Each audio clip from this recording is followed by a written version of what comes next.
Welcome to Soul Thrive, where we explore spirituality through healing trauma, shadow work, and applying the laws of the universe in order to master ourselves without the fear of the unknown.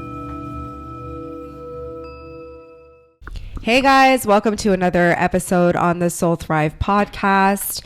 Today we're going to talk about dysfunctional family patterns. I know it's after Christmas and I just wanted us to do some healing work, the recovery, the after of being around family dynamics, and maybe just kind of bringing a little bit of awareness towards some behaviors that families tend to normalize, and maybe you have normalized yourself and not necessarily know what to do with them, because it's just, one of those conditionings quite often. Yeah. So where you're like, I didn't think my childhood was toxic. And then you're like, actually it was. When you become more aware of it. It's so nuanced. Then you're like, oh. Yep. So some things that I want you guys to think about when it comes to dysfunctional family patterns is like lack of boundaries, where family members invade your personal space, overstep. They don't respect your emotional and physical boundaries. Poor communication, passive aggressive behaviors are very big. Avoiding open and honest dialogues, codependency, so excessive emotional reliance on other family members to the detriment of your own self. Favoritism, unequal treatment. You could see this with sibling rivalries, or like you should be more like your brother or sister. Yeah, 100%. Certain family members are treated better, given better treatment, creating underlying resentment. Comparisons come up too, such a huge, 100%. Yeah. Emotional neglect, lack of acknowledgement or validation of feelings leading to suppressed emotions. Controlling behaviors is also a very big one, when someone needs to control the whole experience, the environment, everyone around. So family members, they have no choice over behaviors and emotions. And then generational trauma, repetitive patterns that keep occurring through generation, through your grandparents, through your great-grandparents, conditioned types of behaviors and adaptations. Addictions or substance abuse is also a very big one over the holidays as well. I'm sure some of you guys recognize that maybe some family members overindulged in alcohol, or maybe have a issue with addiction in alcohol, and don't necessarily, there's a lot of enabling that happens in the family dynamics, and they don't necessarily support recovery, and it could be very triggering for a lot of people too. So that's also a very big one. Lack of accountability, blaming others, refusing to take responsibility, or avoiding consequences. There's also enmeshment trauma that plays a significant role. Overly close relationships where your personal identity is enmeshed in the family dynamic. So you don't have any form of autonomy, and you obviously don't necessarily know who you are without your family dynamics, which can be very difficult. How does that relate to the controlling behavior? The one earlier. So the controlling, you could still have your own sense of self to a degree, but because someone can dominate you and control you a little bit more than what you kind of violate your boundaries and allow them to take the control over you. And the experience is because they're potentially going to ruin a holiday, or they're going to ruin an event, or they're going to ruin an experience. So you just kind of accommodate the behaviors. Right. And then of course, abuse, emotional, physical, or verbal abuse. Quite often in family dynamics, we see this. Anger, bursts of anger, feelings of unsafety, low self-esteem. Suppressed conflict is also a big one too in a lot of family dynamics. Avoiding confrontation, passive aggressive behaviors, parentification, where you're parenting your parent, you're taking on the emotional burdens, guilt kicks in, people pleasing. That's like emotional manipulation, right? Yeah. So all types of that type of behavior pattern where you're parenting the parent pretty much. Perfectionism, so high and unrealistic expectations that lead to stress and fear, right? Conflict avoidance, of course, not addressing anything that has anything to do with resentment or any tension in the environment. There is shame-based parenting. That was kind of something that I grew up with a lot, where there was a lot of like making fun of me as a kid, or we'd be having dinner and like literally across the room, my dad would be like, and she thinks she needs to cook, or I still don't eat her cooking. He still shames me in front of everybody, you know, when they're like making these jokes, but they're not really like, it's just based on insecurities and fears and shame. Yeah. So these are some things that I want people to kind of become aware of when it comes to dysfunctional patterns that exist within family dynamics. I know boundaries is a very, very, very important thing when you're working towards resolving these conflicts within yourself and maybe finding a solution so healing can start to happen. Boundaries are very important, but I'm going to be honest, once you start putting up those boundaries, you're going to have more aggression and more of these toxic family dynamics amp up, because now you are pulling away from the normalcy, what has been normalized as far as abuse goes. The unfortunate part though is when we normalize abuse for such a long time, I mean, you may even self-gaslight. You may even think that the behaviors are okay. This is just how family dynamics operate. Yeah.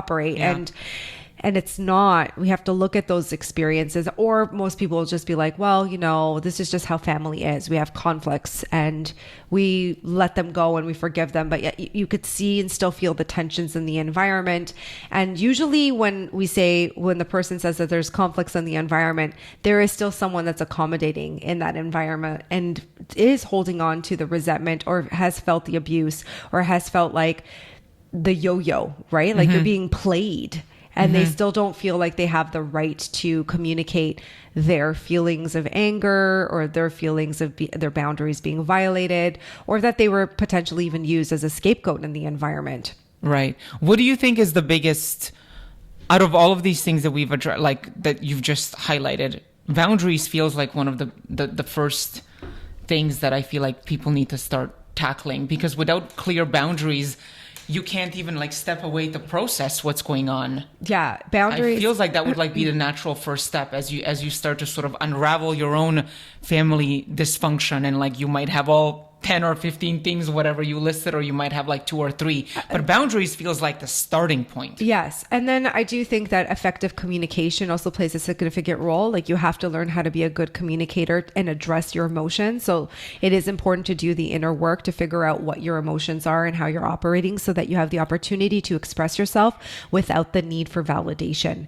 Because you're talking to these types of people in your family that are not going to address the abuse because they've normalized it. And so you will feel like the black sheep of the family when you're trying to break maybe generational patterns, stop the conditioning of the behaviors and the adaptations, whatever you've personally adapted as well to survive the environment that you've been in. All of these play a significant role in how you're going to address the steps of putting effective boundaries in place and not violating them for yourself. Because noting that when you violate them, when you start to be effective in your boundaries and you start to, and you do violate your boundaries, you will get sick. Your energy will feel drained. I was literally just going to ask, it's like, how do you know? Because, sometimes you can get in your head. Like, how do you know? What are some of the signs that your boundaries are actually being violated by someone else? Because once you understand that, then you can also start to question, well, how do I do that to myself? Because I'm so used to others doing it to me. But like, what are some signs that... I think chronic fatigue is one of them. Like when you start to feel like really, really tired quite frequently around certain environments. And often when there is no resolve in these types of environments, you're going to feel like chronic fatigue. You're going to feel... I'm always tired, but really you're angry. You're not actually addressing what you're angry about. So you're numb to what you've normalized, and the numbing of whatever these emotions are, because they've been so conditioned for such a long time, and there's never been a resolve or anyone validating the experience for what it actually is. And usually there's always like, even if it was, let's say as an example, you had your mom micromanage your dad to a degree because he was an explosive type of person in the environment and often ruined like events and stuff like that, let's say hypothetically, you would have learned that tiptoeing around conflict, like you develop more passive aggressive communication styles and actual conflict going at someone and trying to express what your boundaries are and knowing what your limits are, because your mom conditioned the behaviors, right? She was like, we just don't upset these types of people. Right. We just don't go there. We just don't do that. No. Let's move into this space right here and like leave it, because he's going to get really upset right now and we don't want this experience to. So you're tiptoeing around and walking around on eggshells all the time. And so you really do feel like there's never any opportunity for you to speak up and say the things that you want to because of these conditions. Right. And then so anger is also one. So like tapping in, you were saying like tapping into your emotions and seeing like what you're actually feeling, because it could also be resentment too for years, like feeling like you've spent years, I don't know, just like giving yourself over, or just like not communicating or standing up for yourself, or maybe being forced into doing certain things that you don't want to do. Like even just saying like, actually, I don't want to come for Christmas this year. Yeah. Well, I mean, when you have certain family dynamics, and even just the conditioning of, but we're family and nobody else loves you as much as we do. Oh my God, that's the worst. Right? Yeah. It really does condition this behavior within you that makes you feel like no one, like most people lead when they don't have a resolve in trauma with extreme loneliness, right? And so we want connection, and we would rather take any form of connection than quality connection. And we don't know what quality and healthy connection looks like, because we've been conditioned for such a long time to believe that it's okay to tolerate certain abuse. And because we've normalized that certain abuse, we never really move towards healthier dynamics. We never really move towards better conditioned experiences, or kindness, or compassion, or empathy, or connections where we feel we're seen, heard, and valued. We keep going towards connections where we feel a sense of rejection. We keep putting ourselves in and accommodating certain experiences, which sucks, because sometimes it could feel that if, let's say, you're trying to execute your boundaries, start the effective communication, you could be 1 against 50 people. And those 50 people are still, well, this is just how we operate. This is just how family is. And this is what we do. And it's normalized. And so you feel like, well, I kind of don't like the way so-and-so acts, or they're making me feel a little uneasy in the environment, or I've just tolerated this for such a long time. I'm not going to tolerate it anymore. I don't want to feel a sense of obligation. Right. But most people do. Right. So as people start to redefine, like first of all, identify that their boundaries have been violated, what are some of the things that they can do to sort of like step into even that feeling of empowerment? Because to your point, I think the biggest thing with boundaries is like you start to feel guilty, you start to feel like a bad person, then you start to say, am I overreacting? So then the gaslighting comes in. It's like, am I making a bigger deal than it should be? Because my whole life I've been told that I am making a big deal, and like, maybe I'm just like not seeing things for how they are. Then there's the whole, well, if I say no, they're going to hate me, they're going to reject me, and then I'm going to be alone. So like, I feel like it's so complicated. Like I feel like a person who has a spiral. That's exactly what a spiral feels like, right? Like it's just like that conditioning of going down through that spiral. I feel like a person with good boundaries is okay being alone. I think a person with good boundaries accepts loneliness. Does that mean that they don't feel lonely? For sure they do. But I think that they're mature enough and they have the emotional intelligence that they recognize, even if I'm in an environment with X amount of people, I'm still lonely. Because I'm not actually being embraced, heard, understood, right? All of that. So it's kind of like they understand that kind of paradox, right? Like it's almost like, even if I'm there, I'm alone, so I might as well be alone. Yeah, it's almost like it's better. I feel better when I'm alone than with a bunch of. I gotta figure out what this would make me feel like, instead of me putting myself in this position over and over again. And some people will disagree, because it's, again, well, your family and there's no one else, and as your parents get older, like, who do they have, and so on and so forth. But nobody is saying you have to cut off everybody. What we're saying is you can redefine the relationship by having healthy boundaries. So if it wasn't, because there are a lot of people who've gone through some really traumatic experiences with their families, and they have to cut them off. because it's healthier to do that than wounding themselves and creating PTSD constantly. And then they're trying to function in their day-to-day lives and their experiences, and they can't. So I would obviously say, take that in consideration. Examine your life and your relationships now and how you're leading in your current relationships so that you have an opportunity to gauge, are you someone who's coming from a place of a healthy mindset? Healthy boundaries, or are you coming from a place from trauma, meaning that you're still looking for the external validation, you're still looking for that false sense of connection, and you're looking for someone to validate you and make you happy, which is really what you fundamentally wanted from your parents, right? You wanted them to see you, they love you, embrace you, connect with you, whatever family dynamics look like. But then that could be from like aunts, uncles, cousins, and so on and so forth. But isn't it also kind of like an interesting test? Like when you decide to sit down and tell someone that you like, when you actually try to effectively exercise boundaries and you say, this is how I feel, and I don't like it when you do this, and like sometimes I would like it if you could, see me, understand me when I'm going through this. And if they react to that negatively, then doesn't that also tell you everything you want to know? Yeah, it does. It does. It tells you that that person doesn't have their best interests in mind for you. Right. They are not looking to, they disregard your emotions and your happiness, because it's sometimes too, and this is where we're going to get into like in-laws, right? Like you already, I don't know nothing about that. Right. But I can speak on behalf of that, right? And I've had experiences, but I've also worked with so many clients that have this issue where, yes, they already came from their own family dynamics and their own structures and their own issues. But then, and that goes both ways. That goes like your husband or like your partner or your boyfriend or you yourself visiting other family dynamics, and recognizing that there is a dysfunction that goes on in that family, but yet it's just being glossed over or normalized or conditioned and being like, well, that's just how family is. And it's like, but it isn't, because we see you maybe once a year or twice a year max, or in an event. Then you're taking those conditioned behaviors and bringing that home. And so those dynamics now are still playing out in the relationship between husband and wife.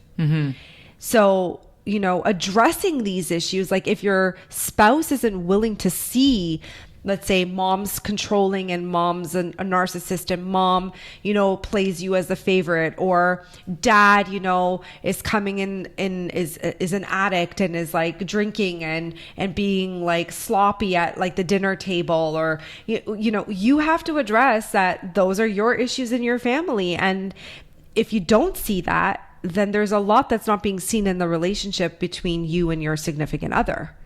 These conditionings and these dysfunctions bleed into your own life and your own relationship.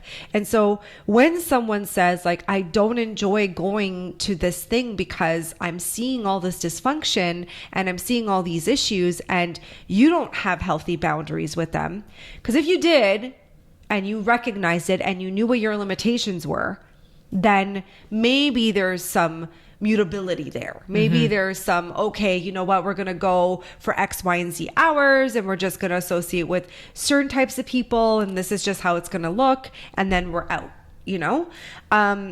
setting those types of boundaries in place play a significant role.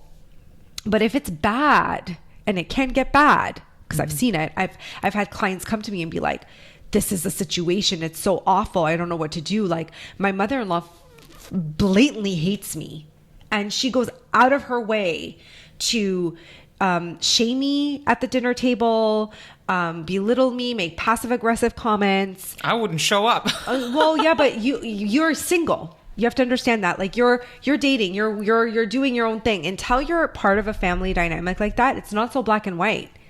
Because if your spouse doesn't see it, and they're saying, but that's a bigger problem. Oh, you know what? It's not that bad. She doesn't really mean it. She's just putting her foot in her mouth. Or, this is just how it is, or whatever. It's like, but I'm telling you that I'm feeling uneasy here, right? And so if that person doesn't see that uneasiness, it creates conflict. It creates a lot of other issues.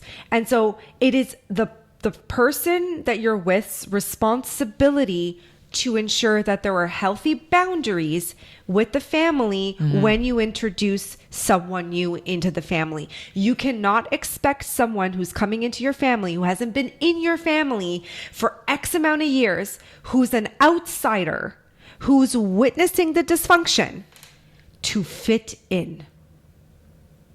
Now that means I'm going to violate my boundaries. I'm going to drain my vitality. I'm going to engage in the toxic cycle that you've conditioned and normalized. Absolutely not. Right. Most people, though, unfortunately, because if they don't have a good sense of who they are and they don't have very clear boundaries, they're going to fall into that. They're going to enable it. They're going to go right into the conditioning, and then it's going to get bad over the years, and that bleeds into the marriage. It bleeds into the relationship. Because essentially your spouse is then not seeing your feelings, and they're not acknowledging, they're not understanding how you're like, yep. They're invalidating, they're gaslighting you. Yeah. If they're forcing you to go to that dinner where like your mother-in-law is well, it doesn't even have to be it could be a cousin. Anyone, it doesn't matter. Whatever that condition. If you're feeling uncomfortable in an environment and your spouse continues saying, "Oh no, it's fine," that's a problem. It is a problem. And I'm sure there's other underlying issues in that marriage anyway. Yeah. You can't. It's not like a one. Well, not only that, incident. I think too, like even if you address certain things, like, oh, that person made a passive aggressive comment towards me, or oh, you know what, like, I didn't like that behavior. That they're like, oh, you know, it's not that big of a deal. It's not really what you think it is. Like they'll gloss over it. They'll say because they've witnessed it so many times that it's now nothing to them. It's literally nothing to them. But as an observer, you're coming in and you're going, no, that is something. There is something here. There is a conditioning here, a behavior pattern here that doesn't make any sense, right? And so when doing so, I think that, you know, effective communication and boundaries play a significant role in your relationship, so that when you are going into environments that are dysfunctional, try not to let that bleed into your relationship as well, because sometimes I notice this has happened to me and my husband as well, where we've gone somewhere, we've had a great time, you know, I would say that as a wink, right? And then we come home and I'll bring up something of like, you know, I just didn't feel good about this. And he'll be like, oh, you're over exaggerating, or you're overthinking that. That's nothing like that. And then it turns into an argument between me and my husband. And it's like, well, why are we fighting about something that had, like, I just wanted you to acknowledge that didn't seem right. I'm just expressing my feelings. And now it's turned into a self-preservation of your family dynamics. Because now it becomes... Because does he feel like he has to defend them or something? Yes, 100%. And that usually does happen. I see this a lot with men. I see this when it comes to that family dysfunction. The girlfriend, the wife comes into the family dynamics and she's just like... shocked by certain behavior patterns. I've done couples therapy for such a long time too, that I've seen these dynamics play a significant role, and they'll come to me and say like, he doesn't register that now, you know, he runs for his mom, or he does this, but he won't do this for us at home. He won't do this for us at home. And I'm like, that's a problem. Because your family now that you're creating is not an extension of the family that you lived in. It shouldn't be. It should be an evolved version of what was, which means you are solely responsible for changing the conditioning and not repeating repeating the generational patterns. And so now you're creating a new family line, a new family lineage. And if you're still running for mommy and daddy over your significant other, and the responsibilities and the priorities that you have created in your own home first, that's a problem. That is not a healthy dynamic. You first have to tend to your garden, and then you can go tend to the other garden, whatever that would look like, right? And here's the thing too, I think with family dysfunction, there's a lot of avoidance. You're not taking the responsibility as a mother and a father to say, what's our retirement plan? I don't want to be a burden to my kid. I shouldn't be a burden to my kid. I shouldn't sit there and think to myself, now I'm at 60 or 70 years old. Now it's my child's responsibility because I didn't take care of my health. I didn't take care of the things that I needed to financially. I didn't do those things. Now I've had kids and now I'm responsible for taking care of. Now the kids are responsible for taking care of me. How does that make sense? Those are some big boundaries. Yeah, that comes up quite a bit. It comes up a lot. And again, that's not to say that, your parents could have been lovely and maybe you want to take care of them and but you also have to ask your spouse, what does that look like? Mm-hmm. Right? What does that life look like? And my parents my parents set themselves up in a way where like they told us, we don't want to be a burden to you guys. We want you guys to live your lives and have a joyful life. And we're going to take the measurements that we need, whether they're going into a retirement home, mm-hmm. Debt consolidating, setting ourselves up financially, whatever that may look like, so that we can hire caregivers. That doesn't mean that we don't love our parents and that we don't want to take care of them. It just means they understand that we have created our own family experiences. Mm-hmm. And that's important too. Yeah. I think that, the idea that family is going to show up out of nowhere to support mm-hmm. every cause it's not how it is nowadays. And so we have to really think about how we operate and what things we want to change so that we are evolving past the way that we've been conditioned and the experiences that we have normalized. Mm-hmm. So that's just my little take on that. The resolve. Here's, before we end anything mm-hmm. else, I want the resolve, right? The resolve, and it is, I would say, have effective boundaries. If you don't know what boundaries look like, Soul Thrive, I have a whole thing on boundaries. You can join Soul Thrive in our membership platform. There's a lot of context around boundaries. Of course, you can book a one-on-one. We can work through these dynamics as well. But if I was to give you any advice at the end of the day, what I would say is you really have to take in stock both your family dynamics, if you're married, if you're single, whatever that may look like, and sit down and write out what you feel about what's really going on. I want you to start being aware and start being creating this experience where you're actually looking at things for what they actually are and how they make you feel. And how they impact your health and energy everything. Levels. and then, think about this. Like, what if you acknowledge your inner child, right? Like, what would your inner child want? What type of experiences would your inner child want to have? What types of dynamics would you want to see change? So do a little work on that as well. Okay. All right. I think that was it. Thanks, guys, for tuning in.